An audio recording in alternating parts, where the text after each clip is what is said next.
Even the most devoted of God's servants can experience discouragement and exhaustion, allowing their circumstances to overwhelm their daily trust in God. Elijah, a prophet of the northern kingdom of Israel, had witnessed and performed some of the most incredible miracles recorded in the Bible. Nonetheless, not long after, he succumbed to depression and terror. In response to King Ahab's rebellious wickedness, God told Elijah to declare a drought on the land. During this time, God repeatedly demonstrated His provision and care for Elijah, allowing him to drink water from a creek that should have been dry and sending ravens to bring him bread and meat to eat. 1 Kings 17, 1-7. Now Elijah the Tishbite of the people who were staying in Gilead said to Ahab, "As the Lord, the God of Israel lives, before whom I stand, for sure there will be no rain or water on the grass in the early morning these years, except by my word." And the word of the Lord came to him, saying, "Leave here and turn east. Hide yourself by the river Cherith east of the Jordan. You will drink from the river, and I have told the ravens to bring food to you there." So he went and did what he was told by the word of the Lord. He went and lived by the river Cherith east of the Jordan. The ravens brought him bread and meat in the morning and in the evening, and he drank from the river. But after a while the river dried up because there was no rain in the land. Later, the Lord led him to the home of a widow who was suffering the full brunt of the drought. She was down to her last morsels of food. But God gave Elijah the authority to assure her that her flour and oil would be replenished miraculously day after day, and they were. When the widow's son died, Elijah prayed to God to bring him back to life, and he did. Then the word of the Lord came to him, saying, "Get up and go to Zarephath, which belongs to Sidon, and stay there. I have told a woman there, whose husband has died, to feed you." So Elijah got up and went to Zarephath. When he came to the city gate, he saw a woman there gathering sticks. He called to her and said, "I ask of you, get me a little water in a jar that I may drink." As she was going to get it, he called to her, "I ask of you, bring me a piece of bread in your hand." But she said, "As the Lord your God lives, I have no bread. I only have enough flour in the jar to fill a hand, and a little oil in the jar. See, I am gathering a few sticks so I may go and make it ready for me and my son. Then we will eat it and die." Elijah said to her, "Have no fear. Go and do as you have said, but make me a little loaf of bread from it first and bring it out to me. Then you may make one for yourself and for your son. For the Lord God of Israel says, the jar of flour will not be used up, and the jar of oil will not be empty until the day the Lord sends rain upon the earth." So she went and did what Elijah said, and she and those of her house ate for many days. The jar of flour was not used up, and the jar of oil did not become empty. It happened as was spoken by the word of the Lord through Elijah. After this, the son of the woman who owned the house became sick. His sickness was so bad that there was no breath left in him. So the woman said to Elijah, "What do I have to do with you, O man of God? You have come to me to have my sin be remembered and to kill my son." He said to her, "Give me your son." Then he took him from her arms and carried him up to the room on the second floor where he stayed, and he laid him on his own bed. He called to the Lord and said, "O Lord my God, have you brought trouble to the woman I am staying with by making her son die?" Then he lay upon the child 3 times and called to the Lord, saying, "O Lord my God, I pray to you, let this child's life return to him." The Lord heard the voice of Elijah, and the life of the child returned to him, and he became strong again. Elijah took the child and brought him down from the second floor into the house and gave him to his mother. He said, "See, your son is alive." Then the woman said to Elijah, "Now I know that you are a man of God. Now I know that the word of the Lord in your mouth is true." 1 Kings 17, 8-24. Then God summoned Elijah to a battle with pagan prophets on a mountainside overlooking the sea. When the competition began, their so-called God did not appear to accept their sacrifice, despite their demonstrative efforts to summon him. When it was Elijah's turn, he prayed, and the living God consumed the prophet's sacrifice with fire from heaven, despite the fact that Elijah had repeatedly soaked the altar in water. So now call together all Israel to meet me at Mount Carmel, and gather together 450 men who speak for Baal, and 400 men who speak for the false goddess Asherah, who eat at Jezebel's table. So Ahab sent news among all the people of Israel, and he brought the men who speak for the false gods together at Mount Carmel. Elijah came near all the people and said, "How long will you be divided between two ways of thinking? If the Lord is God, follow him. But if Baal is God, then follow him." But the people did not answer him a word. Then Elijah said to the people, "I am the only man left who speaks for God. But here are 450 men who speak for Baal. Bring 2 bulls to us. Let them choose 1 bull for themselves and cut it up and put it on the wood, but put no fire under it. I will make the other bull ready and lay it on the wood, and I will put no fire under it. Then you call on the name of your God, and I will call on the name of the Lord. The God who answers by fire, he is God." All the people answered and said, "That is a good idea." So Elijah said to the men who spoke for Baal, "Choose 1 bull for yourselves and make it ready first, for there are many of you. Then call on the name of your God, but put no fire under it." So they took the bull which was given to them and made it ready. Then they called on the name of Baal from morning until noon, saying, "O Baal, answer us." But there was no voice. No one answered. They jumped up and danced around the altar they had made. At noon, Elijah made fun of them. He said, "Call out with a loud voice, for he is a god. It might be that he is in deep thought or has turned away. He could be away traveling, or it may be that he is asleep and needs to have someone wake him." So they cried with a loud voice. They cut themselves as they had done in the past with swords and spears until blood poured out on them. When noon passed, they cried out until the time for giving the evening gift. But there was no voice, no one answered, no one listened. Then Elijah said to all the people, "Come near to me."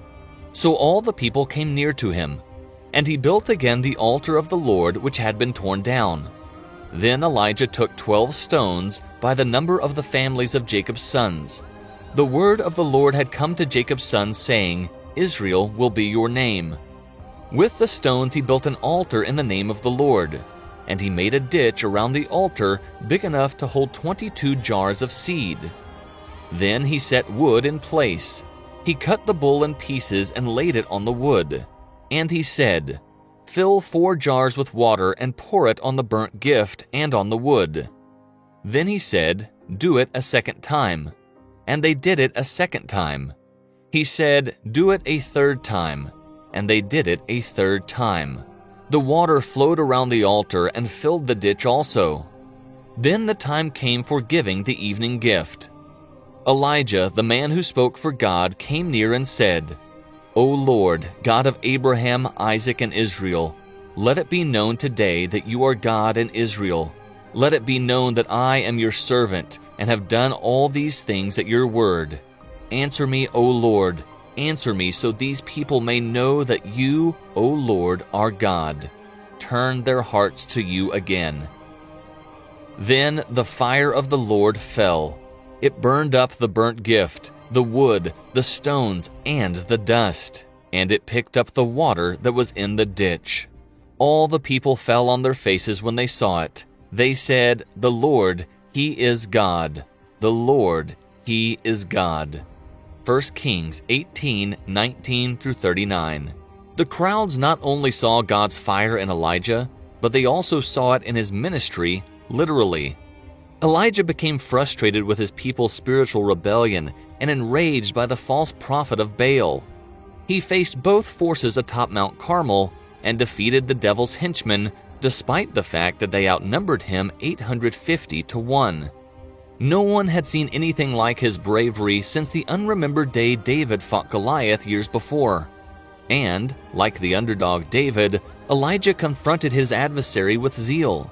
His gaze was drawn to God's majesty, not the number of his adversaries. This heavenly vision provided the fuel that kept his courage burning. Leaders require courage at all times. No one who wishes to effect change can do so without courage. Elijah's heart was filled with courage because 1. His determination outweighed his reservations. Despite being vastly outnumbered, Elijah determined that Baal had to be confronted at all costs. 2. His desire triumphed over his desperation. Despite the danger, Elijah answered to honor Yahweh above all else. 3. His compassion outweighed his dissatisfaction. Despite his dislike for the people's attitude, Elijah desired for them to find and follow Yahweh. While worshiping and praying alone atop the mountain, Elijah mustered the courage to summon fire from heaven. The fire within him drew down God's fire, decisively defeating Baal. Following this incredible display of God's power, he summoned Elijah to perform another miracle. The prophet prayed for the drought to end, and God responded by sending a tiny cloud followed by a torrential downpour. Given all of his success, one would expect Elijah to be brimming with confidence, joy, and praise for the Lord at this point in his life. When he learned that Queen Jezebel had vowed to kill him, he fled to the opposite end of the country, where he sat down under a tree and begged God to take his life. 1 Kings 18:41-46.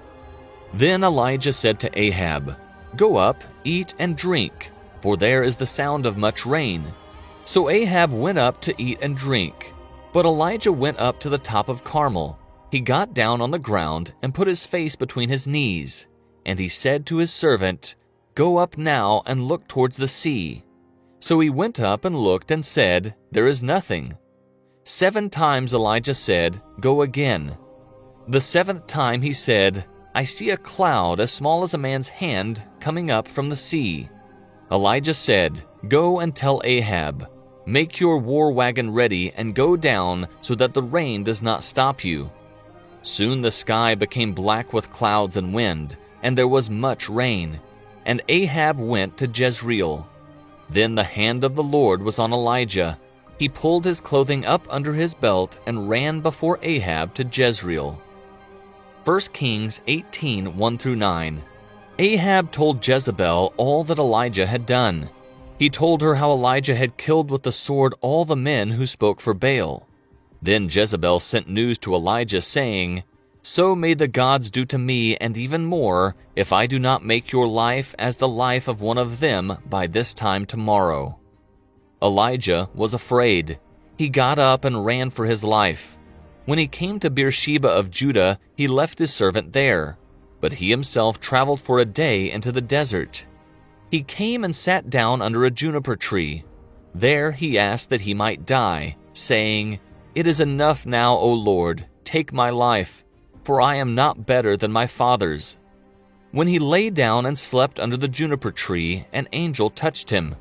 The angel said to him, "Get up and eat." Then Elijah looked and saw by his head a loaf of bread made ready on hot stones, and a jar of water. So he ate and drank and lay down again. The angel of the Lord came again a second time and touched him and said, "Get up and eat, because this traveling is too hard for you." So he got up and ate and drank, and he went in the strength of that food for 40 days and 40 nights to Horeb, the mountain of God. He came to a cave and stayed there.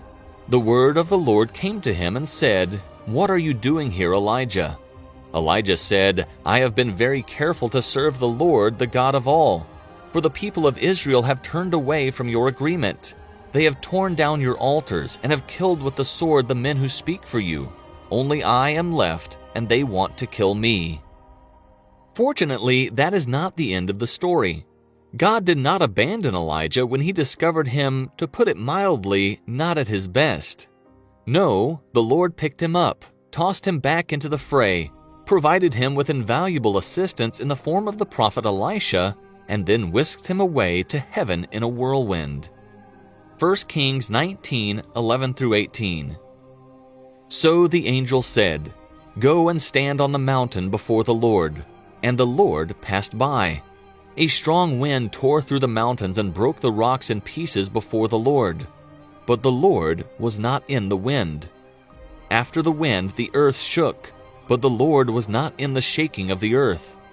After the earth shook, a fire came, but the Lord was not in the fire. And after the fire came a sound of gentle blowing. When Elijah heard it, he put his coat over his face, and went out and stood at the opening of the hole. Then a voice came to him and said, "What are you doing here, Elijah?" He said, "I have been very careful to serve the Lord, the God of all. For the people of Israel have turned away from your agreement. They have torn down your altars, and they have killed with the sword the men who speak for you. Only I am left, and they want to kill me." The Lord said to him, "Go, return on your way to the desert of Damascus. When you get there, set apart Hazael to be the king of Syria. Set apart Nimshi's son Jehu to be the king of Israel. And set apart Elisha the son of Shaphat of Abel-Meholah to speak for God in your place. Jehu will kill the one who gets away from the sword of Hazael. Elisha will kill the one who gets away from the sword of Jehu. But I will leave 7,000 in Israel whose knees have not bowed down in front of Baal, and whose mouths have not kissed him." 2 Kings 2:11. And it came to pass as they still went on and talked, that behold, there appeared a chariot of fire, and horses of fire, and parted them both asunder. And Elijah went up by a whirlwind into heaven. We are human just like the prophet Elijah. We become exhausted, and when our minds and bodies tire, we can become overwhelmed. However, the God who created us, Psalm 103:14, "For he knoweth our frame, he remembereth that we are dust." God never forgets his promises to us, even when our memory of God's great kindness fades. The prophet Elijah was aware of Israel's idolatry. He was aware that the time for judgment had arrived. He also knew that drought and famine were on their way to devastate Israel. He knew because he had declared God's judgment. This all happened during a very sad period in Israel's history, when the people had all but turned their backs on God and their king had openly and boldly sinned against the Lord. Imagine the bravery it took for one man to pray for judgment on his own people, confront a wicked king, and then stand before hundreds of false prophets and question their piety. Although the Lord took Elijah to heaven a long time ago, this courageous prophet continues to proclaim that true leadership may require standing alone and speaking difficult truths.